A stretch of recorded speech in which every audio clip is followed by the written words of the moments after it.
somebody offering to do a shepherding call on you should offend you. It should be offensive. You're gonna want to hear this, all right?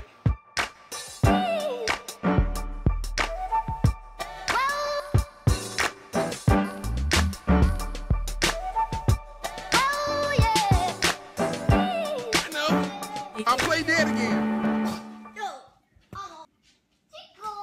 Before we get started, this is an ExJw video, and you know what to do. Anytime you see an ExJw video, you hit the like button and you leave a comment to help the YouTube algorithm show it to as many people as possible. And if you're new to the channel, subscribe. Your knee tendons look amazing. Let's give it up.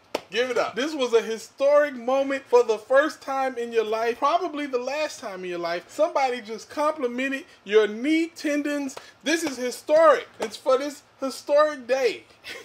If you want to thank me for giving you the only knee tendon compliment you may ever get in your entire life, you can thank me by subscribing. And if you're already subscribed, just say thanks, Jay, in the comments. Anyway, let's get to this.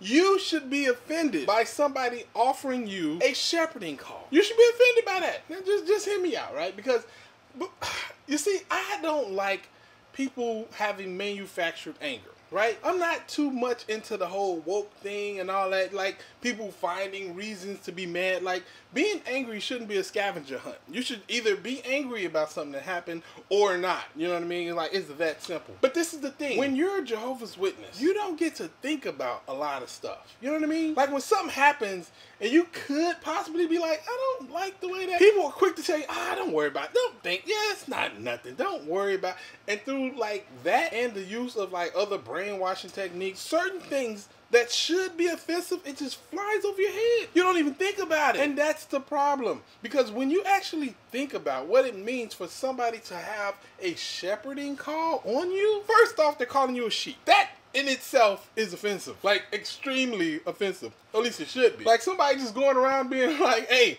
you're a sheep, man. That off top is offensive.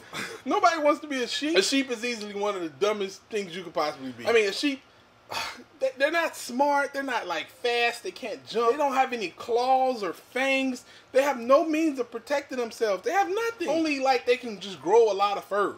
So if they get caught by a predator, like the predator just get pissed off because they're like, hey, Jesus, man, what's taking so long? He's so furry, bro. Up and eat him. I'm trying to eat him. I'm trying. Man, I'm getting hungry, furry. Man. Come on, hurry up. You know, you do it. You know, and look, he's getting away, bro. No, he's not getting away. He runs 2 miles a year. That's his top speed. He's not going anywhere. Just kick him over. Look, he's over. But see, that's the thing. Even by design, a sheep will grow so furry that eventually it'll become, if left out in the wild and not like pruned by the shepherd, it will eventually grow so big from its fur that it can no longer walk under the weight and it will starve to death. The dumbest design possible for any animal on the planet. But okay, that in itself should be offensive. But let's move on. Let's just talk about what it means to actually do a shepherding call. Just think about it, right? If you see a group of sheep, a herd of sheep going in one direction, and you as a shepherd, you see one sheep going on its own, right? How dare he have independence, right? How dare he think for himself and think outside of the group, right? What do you do as a shepherd? You send the dog out to get that sheep. And the dog, when the dog gets there, it nips at him and barks at him and scares the sheep back into uniformity. Not that the sheep wanted to do that. It was forced to do that. Now understand, the dog isn't gonna like injure the sheep or damage the sheep in any way. Like, it just wants the sheep to get back in line. It kind of bullies them back into the line. You know what I mean? Like, just think about that. If you dare think for yourself, if you dare to show any independent thoughts or actions and they see you leaving the group and venturing out on your own, they're assuming a couple things. One thing is you can't protect yourself.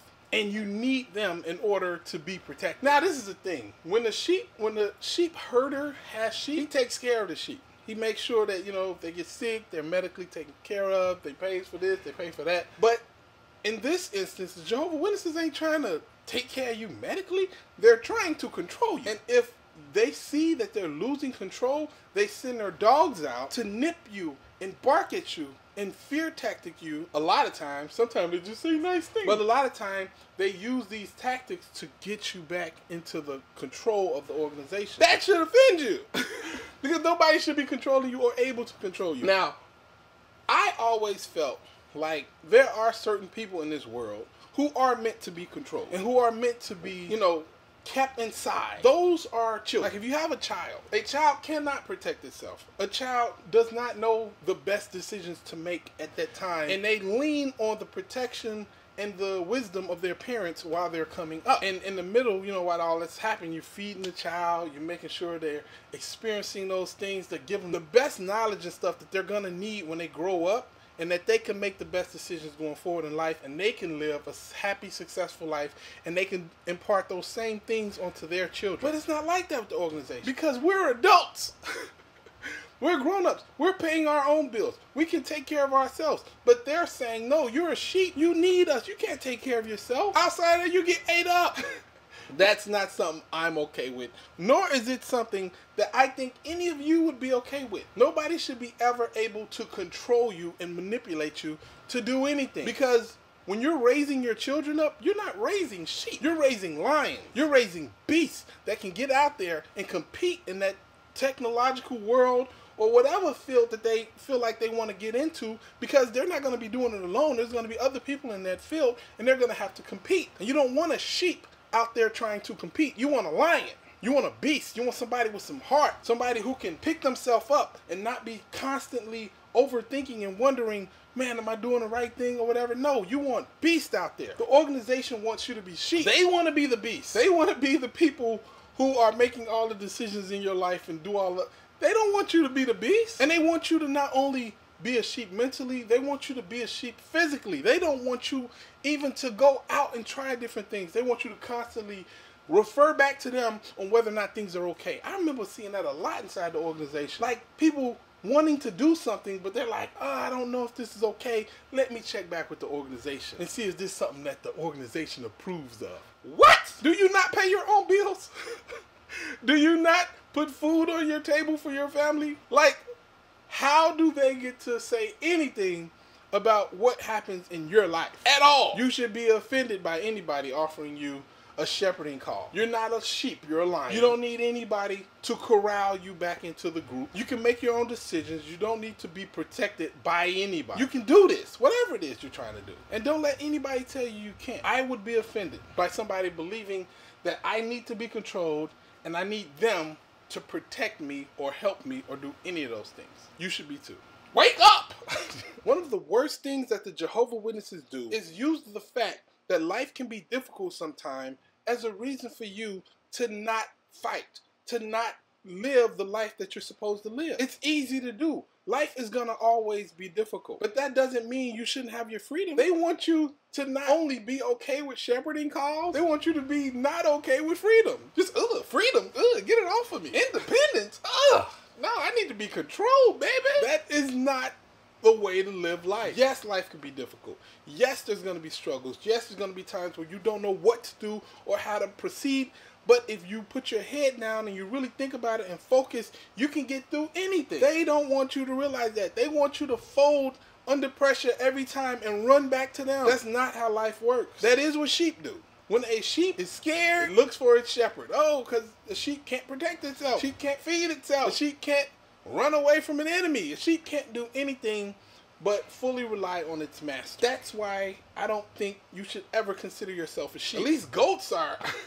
They got them horns and they can ram something, you know what I'm saying? I guess the male sheep, they think they can do something, but they can't. They got them little stupid horns. I'm sure if they ram like a coyote, gonna be like, just tell me when you're done so I can try to eat you through all that fur. You should be able to think for yourself and protect yourself. And it's not you should be able to. You can. You can 100% think for yourself and protect yourself. They've engineered you to believe that you can't. They've engineered as much competitiveness out of you as they possibly could, but they can't get it all out, baby. Your heart's still beating. I know it is. I know you still got that fire in there. So if you want to be successful in life, get after it. That's all I got to say. This is your boy, Jay the Comedian. I hope y'all having a great day. I'm having a great day. Holla at your guala. Deuces.